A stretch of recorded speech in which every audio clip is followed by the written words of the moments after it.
Welcome to Genizus Podcast, where we dive into the dynamic world generational conversation with your host, John, the baby boomer, along with Jessica, the millennial, and Joey, the Gen Z.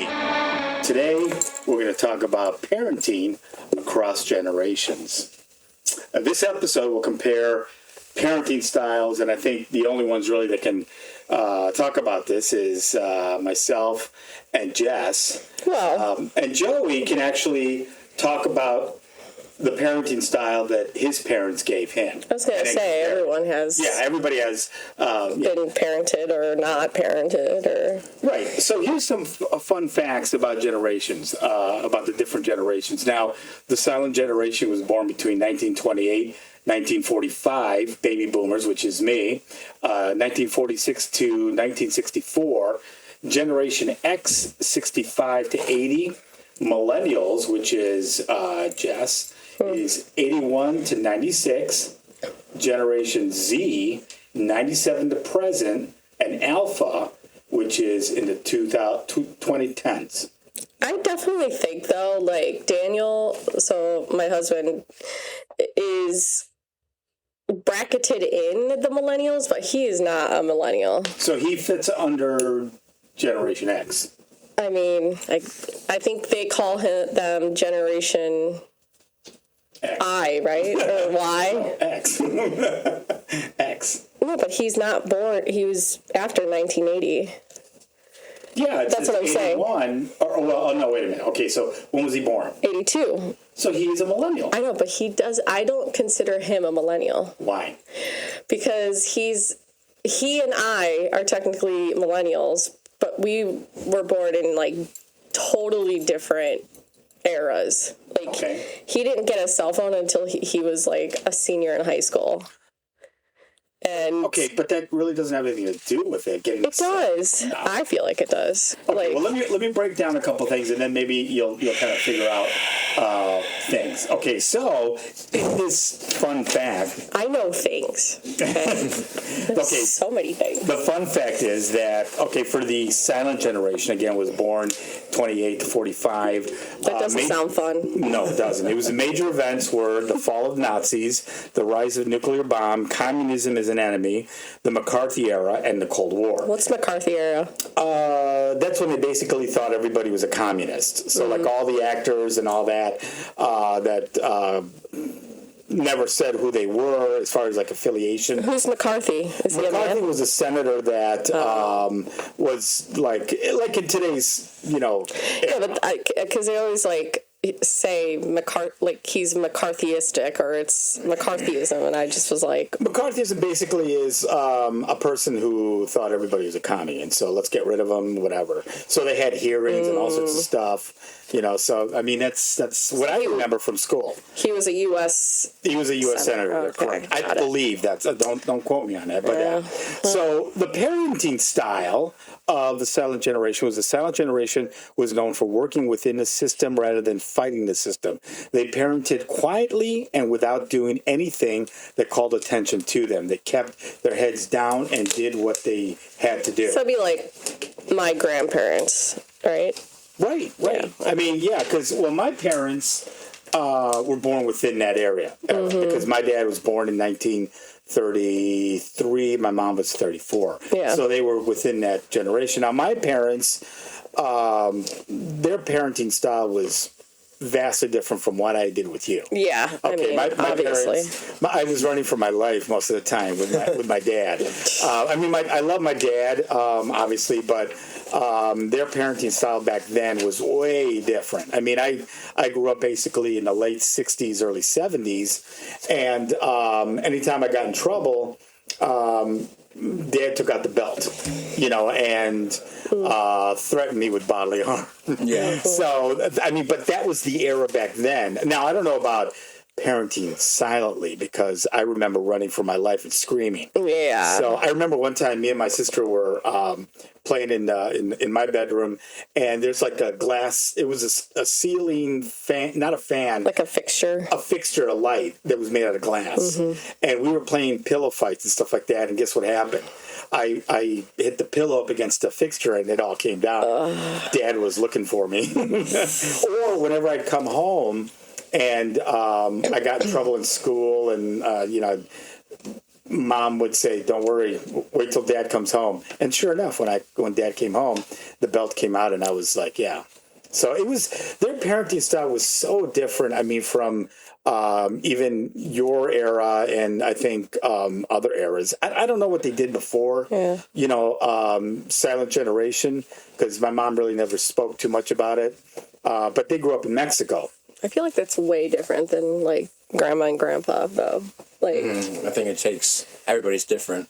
Well, grandma and Jess, your grandparents, Yeah. your mom, from what I can remember, when I was married to her, she would talk about how they were always getting into fights, and that's why she. But that's when she was like older. I feel like. No, I thought that was when she was younger too. That's why she ended up leaving home, younger, and going to work at Walt Disney. Yeah, I mean, but that's college age. Yeah, it is. But I feel like my grandpa wasn't really around because he was a professor, right? Yeah, he was professor, head of the theater department. He just wasn't really around, and so I don't think it's not that they didn't care enough to beat their kids, but I think that's they never were around. So. Yeah, they weren't like, and I think it's a different mindset involved. too. Yeah, because like with my parents, my dad grew up in a bar. So his dad probably screamed at him all the time, right. and abuse was part of the right. time in Mexico. So now, when I was growing up, the only way Dad thought I would listen is to take. Yeah, I mean, you do what you instinctively. Yeah, you do what you're taught. So if you don't know anything different, then you can't parent that way or teach. Right. You that way. But I feel like with grandma and grandpa, like grandpa got raised by a mammy. A mammy? Yeah. So his parents weren't around ever. Mammy. Like, yeah, I'm serious. So blackface? Yeah. Wow. No, just black. Her name was Juji. Like Aunt Jemima? Yes. Wow. Her name was Juji. That's odd. I mean, it wasn't though. So like every breakfast she'd call them down, and they'd have pancakes and grits and I don't know about that, but I mean, yeah, definitely different. Julia, our producer's saying cultural. Yeah, it's a total different cultural shift. I mean, my grandma and grandpa were white and raised in Ohio, and they were kind of well off. I mean. And then, Dita and Tata. So was Aunt Jemima paid, or? She was a live-in home, like, mammy, yeah. Wow, so I'm sure she was paid, but, I mean, I don't know. We should call your mom and ask her.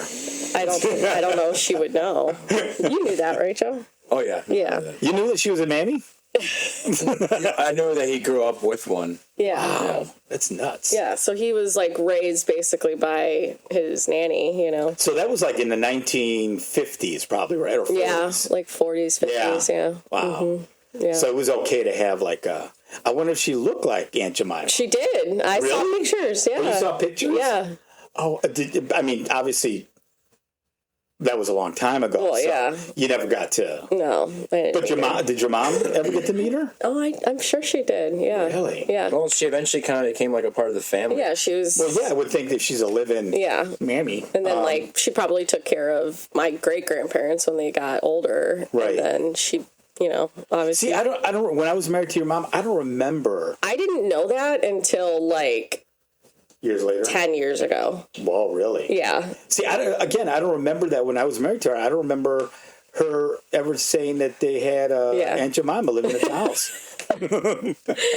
Yeah. Because I would have said, hey, how about some flapjacks? Yeah, I mean, I think, as I got older, I wanted to know more because... Right. And then I didn't realize either that my grandpa was, James Rogers the Fifth. Really? Yeah. So they couldn't come up with any new names. And actually this last time when we went and visited them in New Year's, he made a comment. It was like, well, the James Rogers name ends with me. And I was like, that's kind of sad. It is. But well, it ends with me, too. yeah. Yeah, I'm the only one, Carlos or John Carlos. Yeah, that you know of. Yeah. Well, so, yeah. Anyway. How come your mom didn't name Joey after... Well, my middle name is James. Oh, it is? Yeah. Oh, wow. James. And then I named Finn's middle name is James. Oh, that's cool. So. Yeah, if you would have been a boy, I was thinking... oh, God. Yeah, I was thinking... well, you did name me a J name. Right. I wanted to keep it consistent, but I was thinking, Elridge or Rutherford for a guy. Oh, God, that's I've never terrible. heard of those. Yeah, there's a lot of J names. Like, why? Oh, God, yeah. James, my mom's Julie, my aunt's Jenny, I'm Jessica. She married a John. Joey. Yeah. It was bizarre. Right, yeah. And I bet you Aunt Jemima's husband was probably... John. Yeah, sure. Anyway. Al Jolson. Back to parenting. Right. So, well, then the other thing, too, I feel like played into that was the Great Depression. So, like, these parents were raised by families that were raised in the Great Depression. Like, well, think about it, though. Great Depression, right, but at the same time, in the Great Depression, who had the money to have Aunt Jemima take care of their house? Yeah. You know what I mean? Mm-hmm. So that wasn't the norm. It was the norm maybe in the South. Yeah. And then they paid him, by living in the house, Yep. making fried chicken and...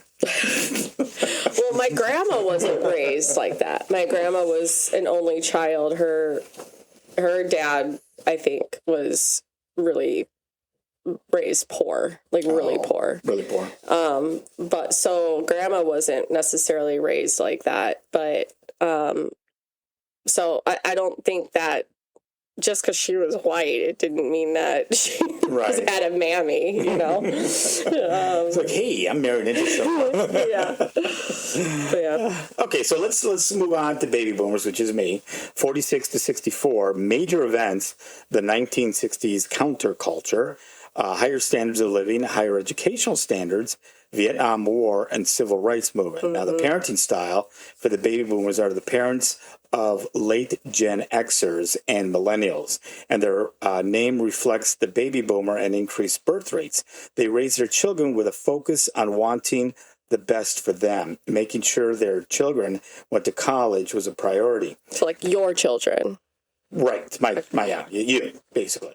The boomers are also lived through Summer of Love, so they had the chance to sow their wild oats. Mm-hmm. I did that even without Summer of Love. So anyway, their demographics could not be more different from the silent generation who raised them, and that shows their parenting styles. This generation actually cared about the perspective of how kids felt growing up, and I think that's true. Yeah, because I always wanted you to have a better life. Although my parents did help a lot in that because I was working all the time and, I had ups and downs in my career. Yeah. And so they helped raise you to a certain extent. And so, the phone is ringing. Sorry, it was vibrating. Yeah. So anyway, so that's the baby boomers parenting style. You growing up, I didn't really know how being a parent was going to be because it kind of took me by surprise, literally. It wasn't a choice. It wasn't a choice. It was a selection. No, it was. So it kind of took me by surprise, and I didn't really want to be like my parents raising you. So I didn't want to spank you or be. I remember one time I spanked you, I think, but I think you were like 3 years old. I don't remember. Yeah, exactly. So other than that, I just yelled or cleaned up your vomit or broken glass. So it was way different from the way my parents parented me. I don't remember using, and one of the things they talk about in the article is that parents used devices or material or bribes to, help their kid, behave. That's true. Yeah. Yeah. So, I think I use that a little bit more, but as far as like spanking and, chasing you around with a belt or a club, so here's one thing I think is way different is,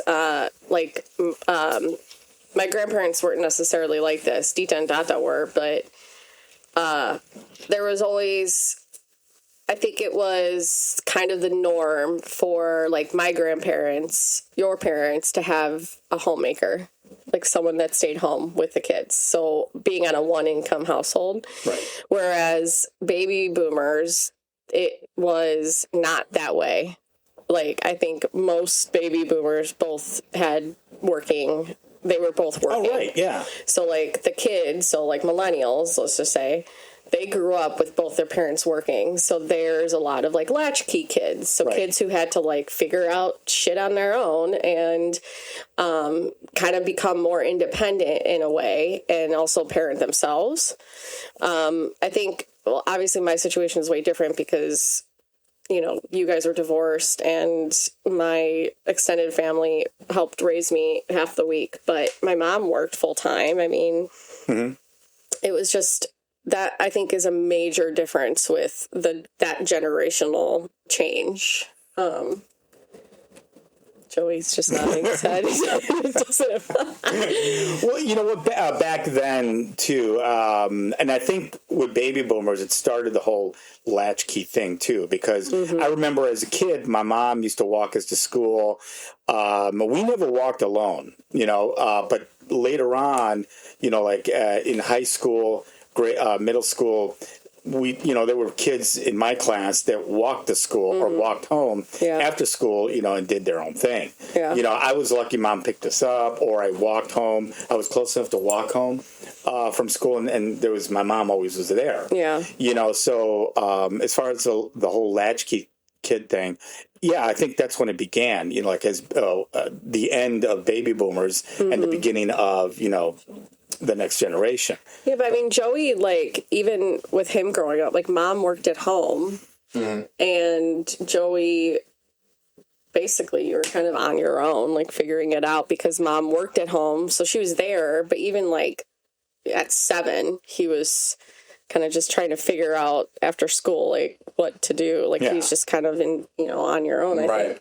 And something with that is, I tried to figure out what to do, but there wasn't really much I could do. You have to get closer. Oh, there's one. I have to get closer.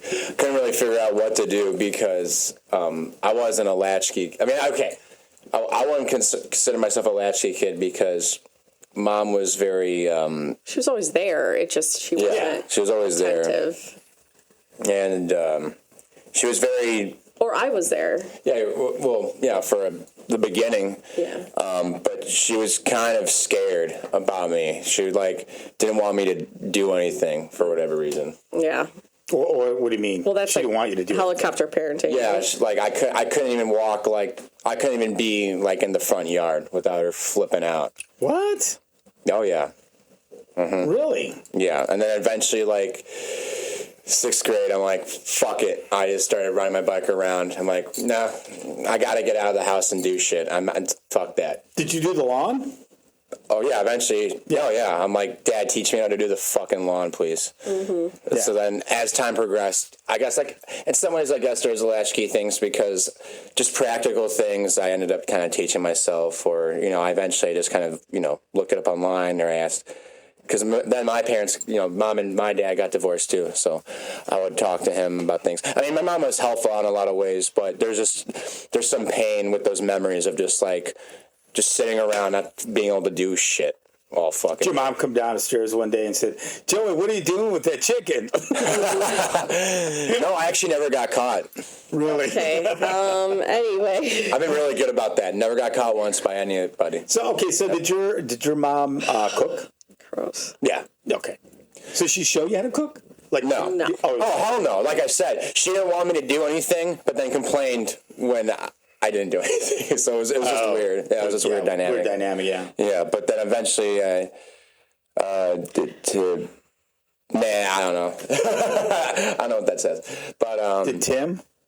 Is that what I think that's what Did Tim show you? Stepdad. Yeah, Joey's stepdad. dad. Yeah. show me what to cook? Yeah, No, do stuff. He didn't really. Not really. No. I mean, some things after, there's some asking and stuff, but I don't know, it was just weird. Like, I don't understand, why that happened, but it did.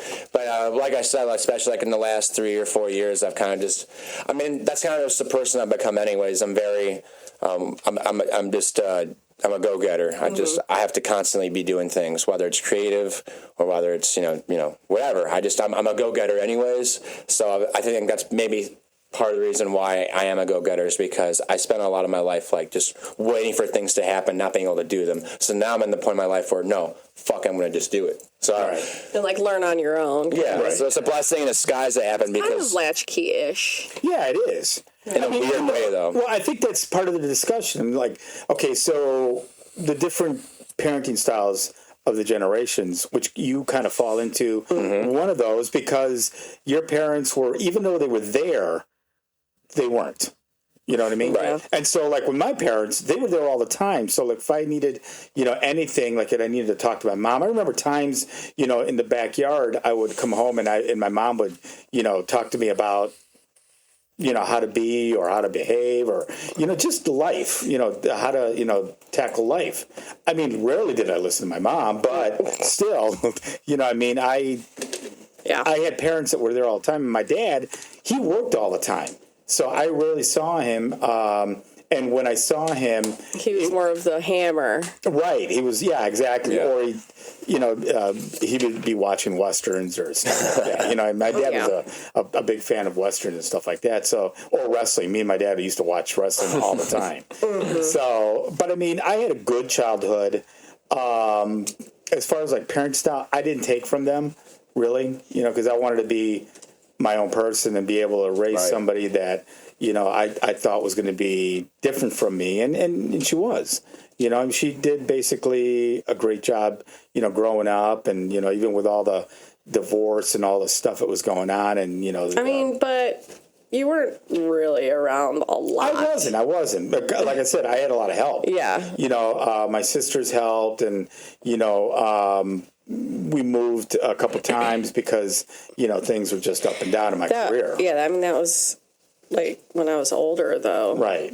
Well, when you were younger, it was really living at my parents' house, and they helped a lot. Yeah. Because there were times where I was, out doing my thing, riding my motorcycle, and meeting people and stuff like that. Yeah, and you took me to the bar a few times. Well, yeah, but you were a little older by then. Yeah, I don't think 8 years old is much older. Where did I take you to the bar at 8? Come on. That Packer bar that was over here, you took me to. Oh, yeah, Cheeseheads. It was called Cheeseheads. It was right on Ogden in Naperville.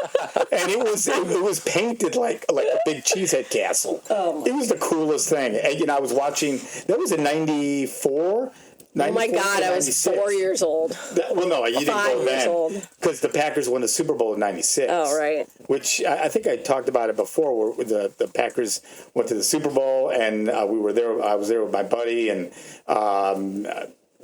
snowstorm, and I woke up somewhere else, and it was a fun time. That was one of the best. Yeah, so you can see how he wasn't. I was a latchkey kid. Oh my God! I was a latchkey adult. But so obviously everybody has different ways, and it depends on also, things that are going on in your life. You know what I mean? So the way I parented and the way you parent and the way Joey eventually, if you have a kid or kids. You're going to parent differently. Do you think too that your generation, I feel like so many people were divorced or in my era, where there was a lot of kids with divorced parents, and I feel like that was almost normalized with people your age, almost, or became You know what? I'll be honest. I never wanted to get divorced. That wasn't my plan. When I got married. Yeah, but you didn't want to get married either. After I got divorced. No, but I mean, obviously things happened that I got married. Kind of like I had to get married because of my No, you don't have traditional way of thinking. Everyone has a choice. Right. Everybody had a choice, but you know what? I felt that because let's just say I knocked up your mom. Right. I felt like I had to get married. So, oh my God. We were knocking boots, but yeah. Ew. So you guys had some fun, huh? Yeah. So fuck up, Joe. So I felt like I had to get married, and so then it was a situation where it was a hurried thing. So that kind of meant that parenting, or even being in that time, I felt like I rushed into things. And I didn't have enough time to really think about it. You were young, weren't like? I was 28, 27. You know what I mean? So I wasn't really young, but I felt like time was flying. And after I got divorced, that's when I said, okay, well, I'm divorced. I'm never doing this again. Mm-hmm. I'm going to just have a great time. And I was going to try to be a good parent at the same time and do my thing. Mm-hmm. But that didn't really work out because there were times where I really screwed up. You know what I mean? I got pulled over. I was drunk one night and stuff like that. And so just one? Well, yeah, one. Yeah. Mm-hmm. One that I can remember. But yeah, so it was kind of like one of those situations where you think that you're going to have all this time in the world, but you don't. Yeah. You know what I mean? I feel that. Yeah. And so, I mean, look, I'm 60-some years old, and, you're 30-something. Yeah. And Joey's like 10. So, I mean, it's like, yeah. So, he's not 10. That's scary. I know, right? And it feels like, everything is just flown by. I know. And that time when I was being a parent, just seems like I missed a lot. And granted, I wasn't there a lot, but I feel like my choices would have been different. Yeah. You know what I mean? So I think that goes into every parent's mind. It's like, I wish I would have done this differently. And, obviously things are different. But you know what? We are who we are. Absolutely. I can't change. I mean, that's why, there's therapy for your children. I have a therapy dog. Yeah, right. Name is Stormy. She's right there on the poster. Oh my God. She's a potato. She is. She's a potato. So anyway, getting back that to was gross. Sorry. We missed Generation X, and we just jumped on. So Generation X is also known as the MTV generation. Really? They're from 65 to 80, yeah. Oh. Major events are the AIDS epidemic, MTV culture, the rise of video games, personal computers, Tidal, whatever it is, and the rise of girls' sports. They were many of the heroes of 9/11, the rise of the internet, and the dot-com bubble. Now, the parenting style of Generation X are all about parenting. They are a generation that focuses on learning about parenting and caring about work-life balance. Although I think that's true of millennials even today. Yeah. Mm-hmm. So they understand the importance of individualism and tend to support their children's choices for different lifestyles more than past generations. Generation X is also a generation of volunteers and are very involved in their kids' development. So I agree and disagree. I feel like Generation X is also full of corporate douchebags. Right. Well, that's part of the MTV generation because I think that generation also is very self-absorbed. Yes. So I mean, fuck yeah. Growing up in the 80s, I mean, I like the 80s. Having some nose candy. Right. And I can't tell you, when I was working downtown, this is in 85 to 90. Every time I went I was working at a real estate company downtown. It was one of the most prominent title companies or real estate companies. And there was a bar called Johnny's. And the they had 4 or 5 stalls. Each of them had people doing cocaine. Oh, that's awesome. Right? Yeah. And the bar, actually, it was funny. Johnny's. There was so many prominent people back in that time that were celebrities that used to go to this place. I forgot if it was Johnny's or the bartender was Johnny. I can't remember, but it was in the Chicago Title building. Oh, okay. And where was that at? Like, I think it was on Michigan? the corner of. No, I think it was Washington and Dearborn. No, Washington and what's the street before? I can't remember, but it was in the Loop. Okay. And I think it was right across from the Daily Center. So because we used to walk across the City Hall and do recording. I used to work for the Recorder of Deeds. So yeah, there was a bar there that after work we all went down there. We got loaded, and then there was like I said, all the stalls were full of people doing cocaine, and it was a fun time. That's I never awesome. did cocaine. Yeah, right. I didn't. No, I saw the effects. No, and not only that, I used to take the train downtown every day. I didn't want to get messed up, so I don't get messed up though. I did cocaine. Okay, don't do kids. Don't right. Don't do kids. cocaine. Kids. Don't do kids. Yeah. Don't do that. But it is great. Well, I remember one time when I was downtown, and a friend of mine was like, "Hey, let's go do some blow," and I'm like, "Do people really talk that way, blow?" And I guess that was the time back then. Was his name like Chavez? No. Okay, but I mean that location was it was popular because of the coke problem. Yeah, I'm sure. So I mean, and that was back in right in the middle of the heyday of the 80s coke scene, yeah. And I mean, everybody wore like the big hair, and all the shoulder pads to the ceiling. I mean, it was like your MTV. Yeah, exactly. Love so it. I mean. So my parents rarely knew what I was doing, when I was working, but I was working a 9-to-5 job. It was fun. Then there was another place called Monk's that was there was like a dive bar that we used to go into, and there was a pool table, and it was just everybody was just all over the place. I mean, there was only one bathroom, and it was a line to get in there to do coke. Oh my God! Right. What if you needed to take a shit?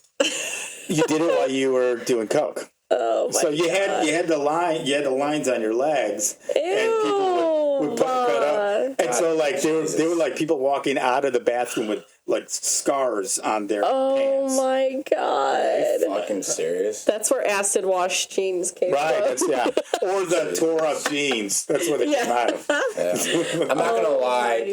I'm so glad I didn't grow up during that time. Yeah, Because it's just so. Oh no.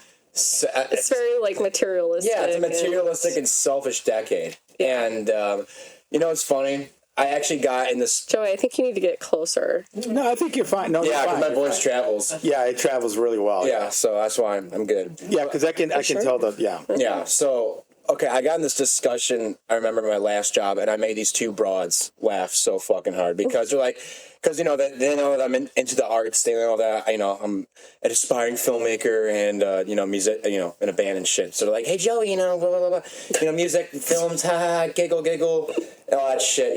There were servers. I was a cook. How that shit goes in restaurants. And then they're like, so Joey, what's your favorite decade? What decade do you wish you were involved with? I'm like 90s.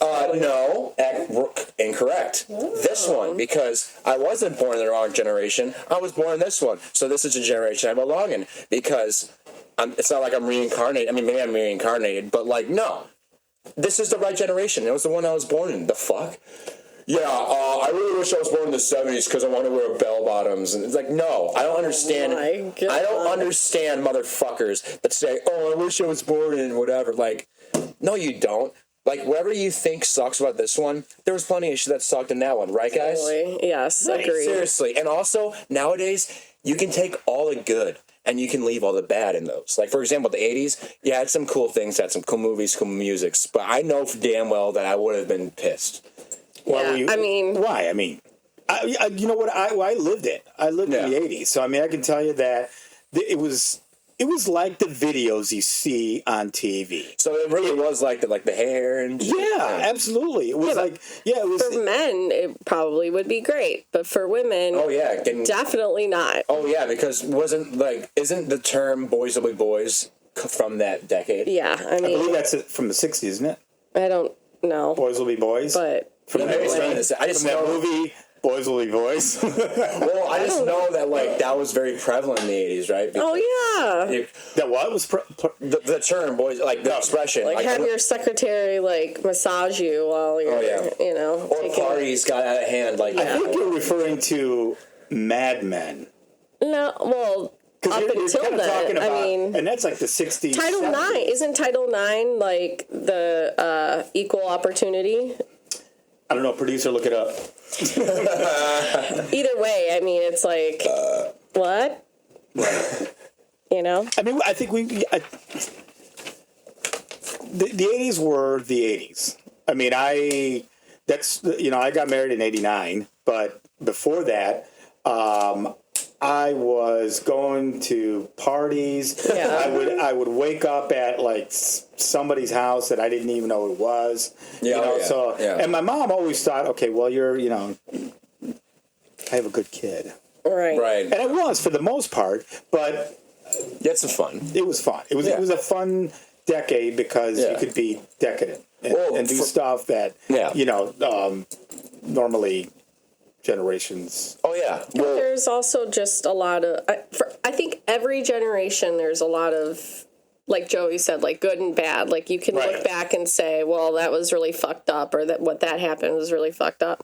And then there's a lot of like wholesome and like good things that you can like look back upon, because obviously retro looking back, it's always 2020. And so I feel like even with the 80s, it's like, it was a lot of fun, a lot of partying, but it's also a lot of materialistic, a lot of like douchebaggery going on with male machismos. And like, I don't think females got probably the same. Females had to fight to just be equal. Well, I mean, even in today's world, that's that's exactly. But look at fucking TikTok. Okay, look, I don't use it. I will never use it. But look, that hasn't changed. Look at TikTok. Like, I'm barely on social media anymore because it just makes me nauseous. But I see, like, I always do the not interested things, but still, I can't help but when I go on my feed, whenever I end up doing it, there's like some 13-year-old twerking or some shit. I'm like, what the fuck? First of all, too young. But second of all, like, what is this need to get this, like, insatiable, sexy, like, attention from people, like, and, like, approval? You know what I'm saying? Like, that's almost gotten worse now. I mean, it's always been bad, but I feel like that's still an issue, especially with that stuff. Like, I think that's a different generation. That's a good. It's the same. You know what? It's kind of like it's the same thing, but different delivery. It's like the decline of our society. That's. I really think that a lot of these social media things, or whatever, it is really the decline of our society. It is. It's terrible. It's like Ready Player One. Yeah, exactly. But like, it's so not real, and it's so easy to get caught up in that shit. Like, even me, like, I'm an existential nihilist, right? I know it sounds funny, but I really am. And you're what? An existential nihilist, where I find the beauty in not giving a shit about anything. Where, like, none of this matters, so just embrace whatever you can and what makes you happy, right? Even then, I still even get caught up in the social media bullshit because it's so strong, it's so there, and there's so much drama and bullshit. Well, it's a dopamine hit every time you look, and you're able to make the decision. And and when you keep on looking at it, and then it starts getting to you, and like then starts making you doubt yourself, like, oh, I'm not doing enough. It's like, no, you are doing enough. Like, and also all the people that are really happy and successful are typically full of shit. Like all those influencers and stuff, they're full of shit, and a lot of them keep on coming. Like, more information is coming out that like they're actually like serial killers and shit. And I wonder. Okay, so like the silent generation, like the generation my parents came from. I wonder what they think, or what if they're still around. Some of them are obviously still around. So what they think of our social media today. I mean, is it something that they just completely turn off, or is it something that, they embrace? Because maybe there's a middle road, and that would be a good question for people out there. It's like, hey, who are in that generation, what do they think about social media?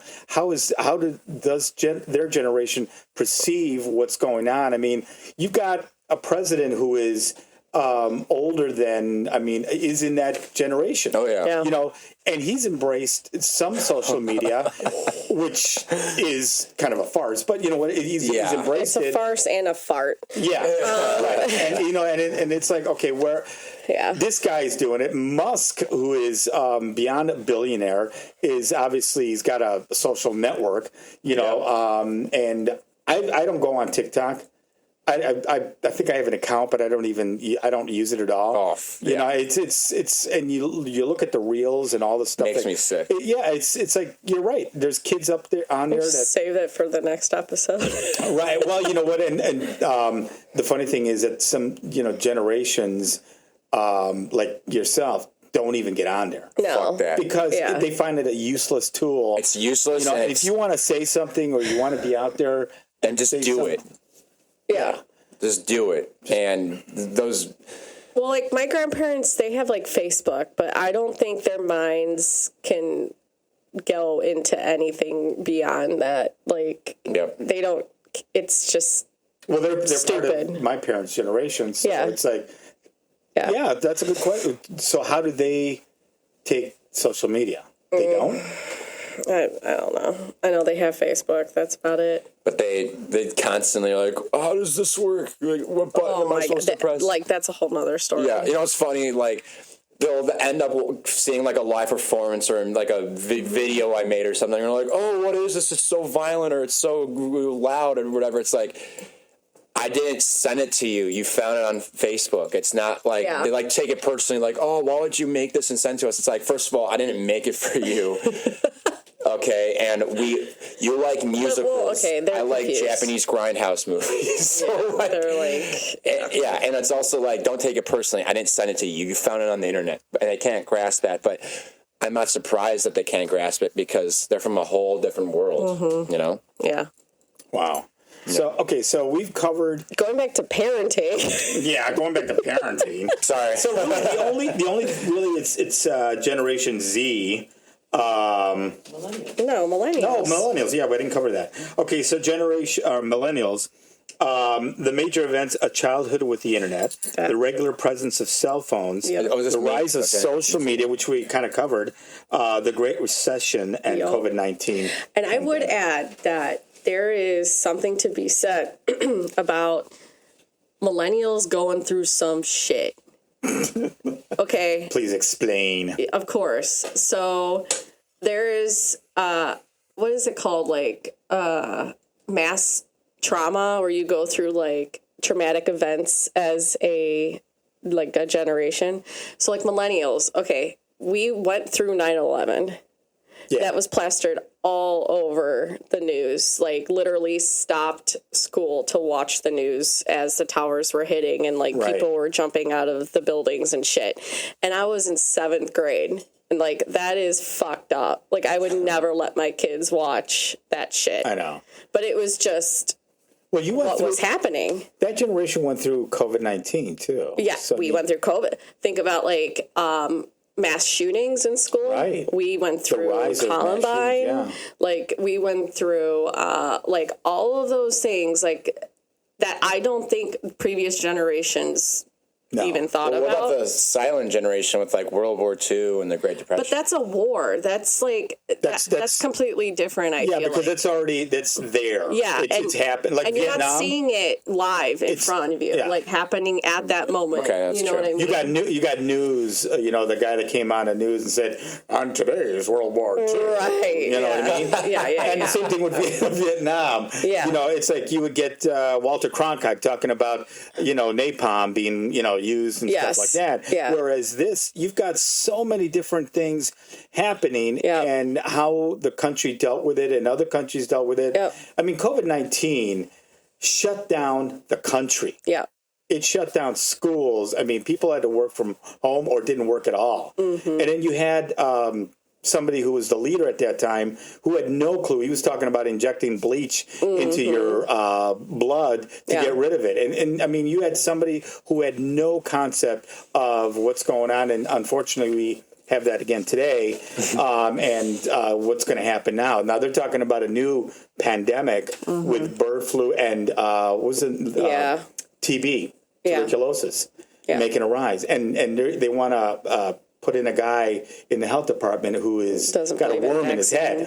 Yeah. So yes, I mean, anyway, going back. But I feel like millennials as children went through some very life-changing trauma as a whole because of the fact that there was the 24-hour news cycles right in your face all the time.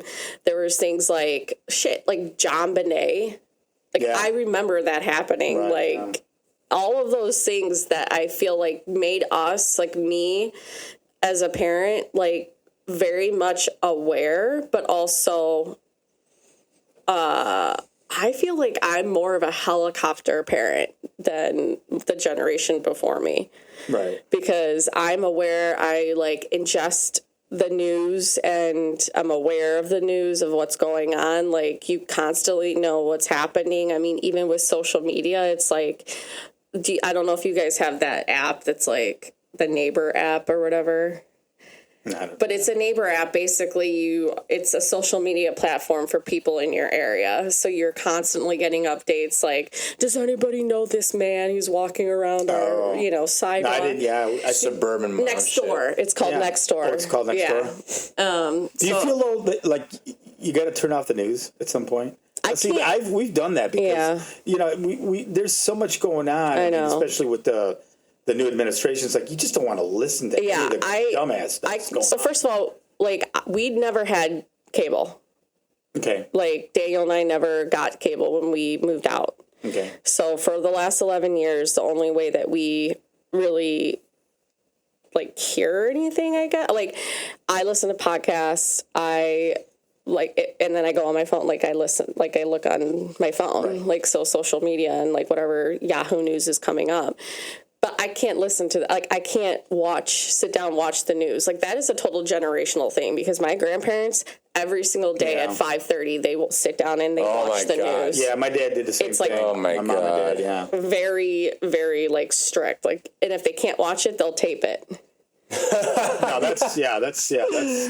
I do watch it. Actually, before the election, I was watching all the time. Yeah, just to get updates and stuff like that. Yeah, and watch the news in the mornings when I get up. I turn on the news. Yeah, but lately I've been getting up a little later because I don't want to listen to the garbage that's going on out there. Dude, I mean, I don't ever watch the news unless I'm at work. My current job, getting a second one currently, but the restaurant. Oh my God!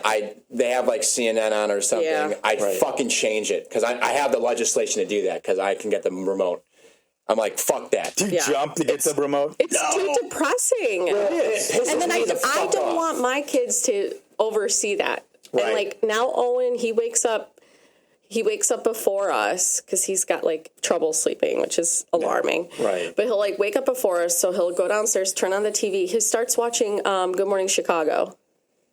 That's a terrible newscast, anyway. Right? And another thing that sucks with the news? Isn't that Fox? No, it's not Fox. It's I don't know. I don't remember. I thought that was Fox. Because all we have is the Prime thing. Right. We don't have cable, so he has to bring it up through some sort of streaming. You don't have NBC, CBS. No. Oh wow. The only thing we have is YouTube TV. Yeah. So this is better, by the way. Cable sucks. YouTube TV. We have the Prime stick, so that whatever. We have everything. So I don't know how he got it up. It was some sort of Prime ad, and he just started watching it, and now he watches it for the weather. It's snow today. I'm not going to school. I did the same thing though. I was obsessed with the weather at his age. Yeah. I love the weather. Really? Yeah, I wanted to be a storm chaser. Who was your meteorologist? We just saw Twisters the other day. Oh hell yeah! Oh, I like that. Yeah, it's a great movie. I like that. We saw it in the theater. It was fucking awesome. We did too. We went to see it in the theater. I didn't have a favorite meteorologist, but I had a favorite show though. I forgot what it was. It was on the Weather Channel. It was just three dudes who would go to chase tornadoes. Oh, that's storm chasers. Yeah. Right? Yeah. Daniel loves that too. It's not meteorology. But I mean, I don't want my kids seeing all the other shit. Right. I'm fine with the weather, but how do you filter? Yeah. And I want them to be aware of what's going on because you're trying to, raise them as being empathetic to other people, but there's such a strange line that you have to. Even more so now. Yes. Well, I gotta close my dog's eyes in the morning. Like, don't watch Stormy. Well, it's also like just constant hysteria, constant turmoil, fear-mongering. Fear-mongering. It's also just brainwashing. I'm not trying to sound like a Matrix guy, but for real, they want us to be scared. Mm-hmm. They want us to be paranoid, and they embrace all the bullshit that's going on. Like, every single day there's a mass shooting. Every single day there's, like you said, the bird. I didn't even hear about this bird pandemic. Like, yeah, there's always something happening. Why the fuck you need to talk about it? Like, I don't want to know about that. You know what I'm saying? Like, unless it's... it does affect you because you work at a restaurant. Well, but here's the thing, though. You can't get the chicken fajitas. But here's the thing, though. It hasn't affected me yet. So I don't give a shit about what's brewing because there's always something brewing. There's always something happening. Why do I need to get pressed that information and get talked to about it by some asshole in a suit and tie for 10 minutes? Worried about it. Oh, yeah, Chrysantha, today, there's going to be something that's going to kill and rape us all. Let's talk about it for 20 minutes. Back to you, Cassandra. Thanks, Tom. Yeah, this is really bad, and we're all going to die and get raped by meteors. By chickens. Why? What's the fucking point? That's not giving me anything besides an aneurysm. I fucking hate the news. It gives me IBS. Yeah, I don't want to watch that shit. I don't give a shit. I don't want to hear it. I don't want to smell it. I don't want to see it. I just want to watch my Japanese grindhouse movies. Okay. See, I think the news is a good colon cleanser. It really is. Because if you think about it, everything that's coming out... Yeah. You just want to shit out. Yeah, you just want... It's unbelievable. I mean... Yeah. Right now, I mean, the biggest thing is, deportations, and then there's, but it's all fear. It's all fear mongering. But it's a guy who's got the pulpit right now who says, "Hey, you know what? I'm going to be your leader, and I'm going to take advantage of everything because they did me wrong. So I'm going to go out and just do the crappiest things to people in the world." And that's unfortunate. And even to his own people. Even to his own people. The people that voted for him. He's like, okay, well, the red states are the poorest, whatever. Guess what? I'm going to keep them poor. Because now we're going to raise prices, not just on gas or whatever with tariffs. We're going to just kill the chickens. Because he said like millions and millions and billions of chickens were killed by the Biden administration, which... I don't really get. Dude, millions and billions of chickens are killed all the time. Right. It's part of the industry. And they're also super overpopulated. Right. For a reason, because their money, food, eggs, all that shit. And it's funny that his cult voted for him because they're like, oh, we can't wait for gas and for eggs to be Joey didn't want to talk about politics. I know, but this is the only thing I'm going to say. I don't want to talk about it first, but just because he mentioned it. The prices have gone up for all that shit. Right. So it's ironic. They're going to continue. And they're going to continue. So it's ironic that they voted for him for that, and it's going up. I don't want to talk more about politics, but I do have to mention that, though. That you know what? It's funny. I say Genizus should buy a chicken farm. Okay. Let's start growing our own chickens. Yeah, I think I'm all right. You know what? Actually, after this, I'm going to go to KFC. Kill another chicken. Yeah. I just don't want to deal with...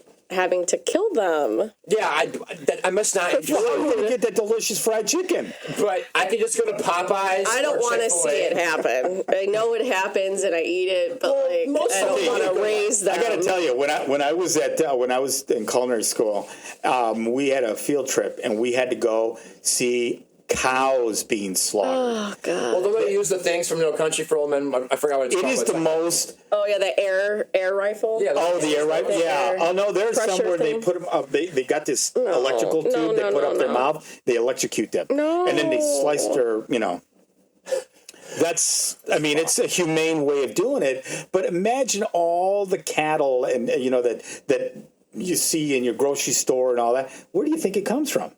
Yeah, that's true. Right. But I want to do it. You think that's traumatic? When I was a kid and we went to Mexico, my uncle had a bunch of chickens. And so, what do you guys want tonight? El pollo. So he would take the chicken, boom, crack its neck like this, and the chicken would be like walking around until it just went boink. and then that's it. Yeah, so that's the difference. I would never let my kids even hear about that. We would have pollo con mole. Oh, that sounds good though. Fresh. Yeah, well, I still don't want to run a chicken farm though. No, I know. I'm not interested. Oh, see, your little article says we're open-minded and I think you're helicopter parents. Because you've seen so much that they have to be open-minded. Now, our generation was a little bit more. We were becoming a more open-minded, but we also had the trauma of our parents, how they raised us, and all that. And but that's every generation, right? Every generation, like that's what I've come to realize as a parent is like no matter what you try, no matter what you do, you're gonna fuck up your kids somehow, right? So, like, just do the best that you can, and that's all you can do, and that's life, honestly. And do what you can do for your kids to become the best that they can. But reality is no matter what you try and how hard and what you give your kids, you're gonna fuck up. Right. But that's really no one's a perfect parent. No, you'll never be a perfect parent. No. I mean, I thought I know that I was not a perfect parent, because like Jess said, I wasn't there all the time, and the time that I was there, and I realized after a certain period of time, and I was older, I had to spend more time with you. We wanted to do stuff, and we went on vacation and stuff like that. But you know what? But parenting isn't things. It's tough. It really is. Because you're trying to instill your thoughts or your behaviors or your past or whatever, your traditions onto the next generation. And it's not always going to happen. I mean, you don't know how to make tamales. No. I know how to make tamales. I don't like how they taste. Yeah. You don't get out of here. Really? You don't like the way they taste? They're dry. Okay. Put some chicken in it. The only thing, I'm not planning on being a parent. Yes, you are. Anytime soon, if ever. But the only thing I got to say is just don't be their friend. Don't smoke weed with them in their garage. Like, you're not a good parent if you're doing that. You're not a cool parent if you're doing that. Especially if they're like 12. Well, I'm just saying, because then there are the parents who embrace like their kids having parties at their house. That is so fucking stupid. Well, I think you know what, we didn't even talk about this, but parents who, like you said, want to be their friend, but they can't parent, so they decide, okay, I want to be your friend. I can't tell you how wrong that is. You have to be a parent. You have to friend well, so you use your kids as your outlet for friendships. Right. Which is stupid because that's going to be devastating over time. But also have some self-respect. Like you're really trying to be cool to your offspring, but also like someone who's so much younger than you, like, oh, I'm cool. I can smoke the weed too. I can let your friends fuck in our master bedroom. Like, no, you're not cool. You're an idiot. You're creating negative shit for your kid. So just, I don't know. That's just my opinion. Don't be your friend's kid. I mean, don't be your kid's friend. Right. You know what I mean? Like, you can be friendly with them, have a great. There's a difference between having a good relationship and being their friend. Well, they have to know that you're the parent. Exactly. And if they think that you're a friend, they're going to try to get away with stuff that a parent wouldn't allow. Well, it's the same thing with a boss. Like, I don't want my boss. I mean, again, you can have a good relationship, but there still should be your boss in some way. You know what I'm saying? I'm not saying to be a tyrannical. Yeah, but if you're an adult and as a child, you can be friends with your parent and still know they're your parent, right? And have that be a mutual respect thing. And I say mutual because a parent should also know that their child is a child and shouldn't put them, even as an adult, in certain situations. Well, and as you grow older, you develop a different relationship with your parents. So you obviously you're going to know the roles that you've taken as you get older. Like when my parents were older and I was older, I'm like, they were still my parents, but we had a different relationship. You're not like, a teenager where, you're going to tell me what to do and all that stuff. Yeah, but I also think that's a generational thing because I don't think you would, get drunk with your parents. I would get drunk with you guys. Hey, listen, my dad gave me liquor when I was 12 years old after a rain shower and I was doing the lawn. So... Yeah, but that's... it is different, but my dad was like, okay. And my mom, when she saw me drunk out of my mind at 12 years old, she gave it to my dad. And I was like crawling up the stairs after a shot of, Jack Daniels. No, I think it was tequila. rum or something like that. Yeah, I forgot what it was. But my mom was so pissed, and it was because it was raining and I got drenched, and Dad wanted to, Dad wanted to do the right thing. Right. Or, he thought in his mind. But it was to head off a cold or something. Right. And so I was crapped out of my pants. That's ridiculous. Oh my God. But it was. Oy. Yeah, being a parent is hard. So, and with that, it's the end of our show. I gotta pee. Yep. So this was episode 3. Please listen to us. Subscribe. Be a listener. Our website is genizus.com.